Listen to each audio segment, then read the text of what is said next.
It all started when I desperately needed cheap housing. I found a room for rent in an old shared boarding house right in the center of the city. The landlady, a woman with unsettling glassy eyes, warned me right away. Your neighbors are quiet, but strange, and sometimes people move out suddenly. Don't be surprised. I didn't think much of it. The price was ridiculously low. I moved in the same week. The house was ancient, the kind that feels like it's breathing. There were constant sounds, the creaking of floorboards when nobody seemed to be walking, and a faint rustling behind the walls, like something slow and dry shifting back and forth. At night, I heard scraping inside the pipes, like someone dragging something heavy and rough through the walls. And the neighbors? They were strange. Most were pale, quiet, and carried a sour, almost rotten smell. They rarely left their rooms and always walked alone. And they were always chewing something, silently moving their jaws, though I never saw food. I lived there for about 3 months. One night, the creaking and rustling behind the walls became almost aggressive. And the next morning, the room across the hall was empty. Completely. No belongings, door wide open. A week later, the landlady brought in a new tenant, a nervous kid who looked like a college freshman. And just like before, he disappeared within 3 months.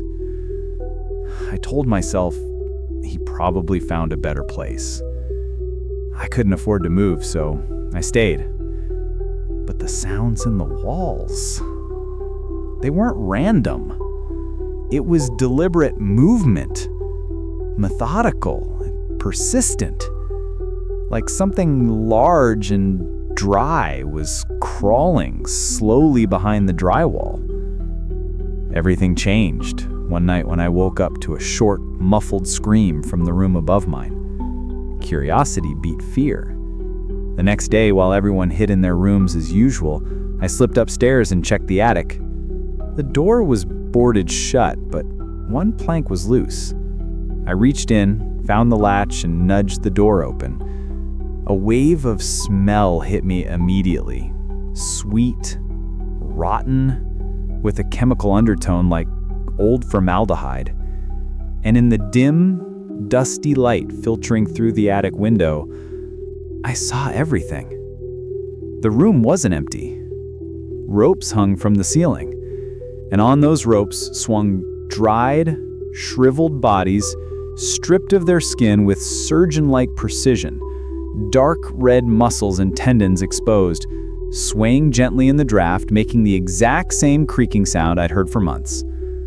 In the corner was a pile of personal belongings, suitcases, books, photographs, and on the table, knives and slices of dried flesh, cut neatly, like jerky.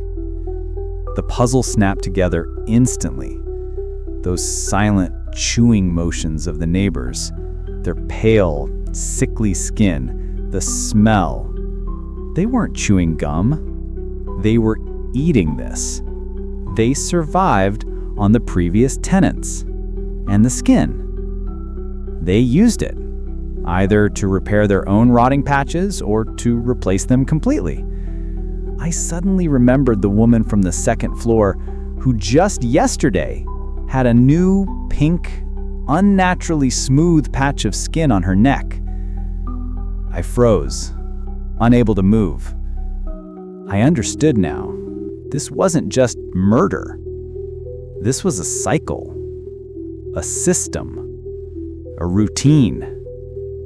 These creatures wore other people's skin, and they processed whatever was left. And my turn was getting close. That same evening, I packed my documents and essentials into a small backpack, nothing that would look like I was leaving for good, and stepped outside as if for a walk. Before I left the block, I glanced up at the window of my room. There was something standing there, something misshapen. Nothing like any of my neighbors. It stared at me for a moment, and then it slipped back into the darkness. I never went back.